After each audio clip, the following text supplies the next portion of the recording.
But I think that maybe there'll be some crisis of meaning. Like the computer can do everything you can do, but better. So maybe that'll be a challenge. You need the sort of end effectors. You need the autonomous cars, and you need the sort of humanoid robots or general purpose robots. But once you have general purpose humanoid robots and autonomous vehicles, you can build anything. And I think that there's no actual limit to the size of the economy. I mean, there's obviously, the massive Earth, like that'll be a lot more limit. The economy is really just the average productivity per person times number of people. That's the economy.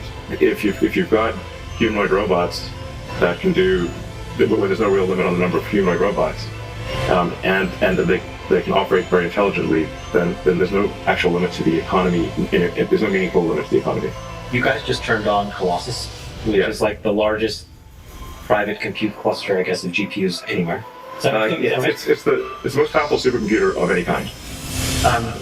Which sort of speaks to what... How's the Optimus project going? I remember we talked last, and you said this publicly, that it's in doing some light testing inside the factory.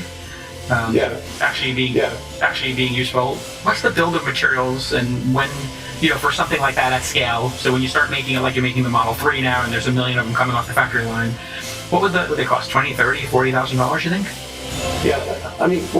I discovered really that, anything made in sufficient volume will asymptotically approach the cost of its materials. So some things are constrained by the cost of intellectual property and like paying for patents and stuff. So a lot of what's in a chip is like paying royalties and depreciation of the chip fab. So, but the actual marginal cost of the chips is very low. So Optimus, it obviously is a humanoid robot. It weighs much less and is much smaller than a car. So you could expect that in high volume, and I'd say that you also probably need three production versions of Optimus.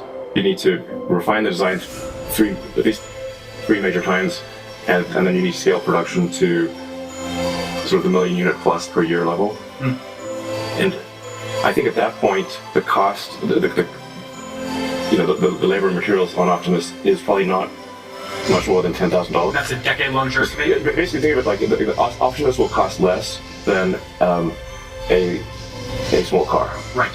So at scale volume with the three major iterations of technology, and so for a small car, it costs $25,000.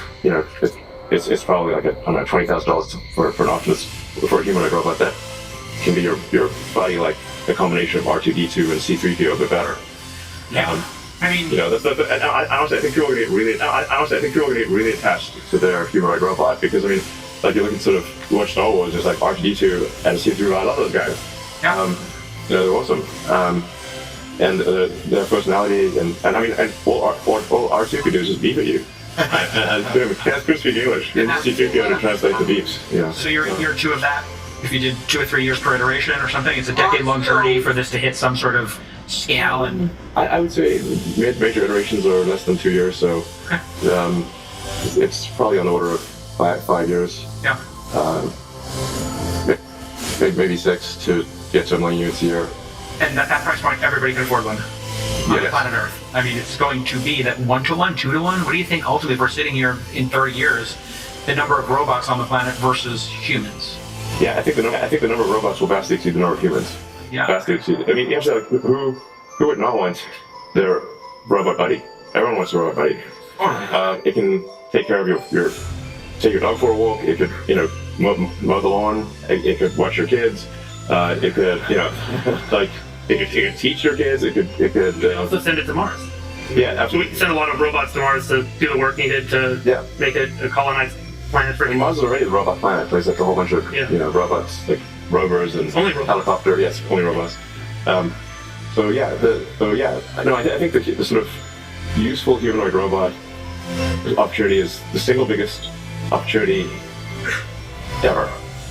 If you assume the aggregate ratio of humanoid robots to humans is going to be at least 2-to-1, maybe 3-to-1. Because everybody will want one, and then there'll be a bunch of robots that you don't see that are making goods and services. And you think it's one generalized robot that then learns how to do different tasks, or? Yeah. I mean, we are a generalized. Yeah, we're a general. We're just made of meat. Yeah. You know? We're a meatball. We're general. Yeah, I mean, I'm operating my meat puppet, you know. So, yeah, we are actually. It turns out, like, as we're designing Optimus, we sort of learn more and more about why humans are shaped the way they're shaped, and why we have 5 fingers and why your little finger is smaller than your index finger. Obviously, why you have opposable thumbs, but also why, for example, your muscles, the major muscles that operate your hand, are actually in your forearm. And your fingers are primarily operated. The muscles that actuate your fingers are located. The vast majority of your finger strength is actually coming from your forearm, and your fingers are being operated by tendons, little strings. And so the current version of the Optimus hand has the actuators in the hand and has only 11 degrees of freedom. So doesn't have all the degrees of freedom of human hand, which has, depending on how you count it, roughly 25 degrees of freedom. And it's also like not strong enough in certain ways because the actuators have to fit in the hand. So the next generation Optimus hand, which we have in prototype form, the actuators have moved to the forearm, just like human. They operate the fingers through cables, just like the human hand. And then the next generation hand has 22 degrees of freedom, which we think is enough to do almost anything that a human can do.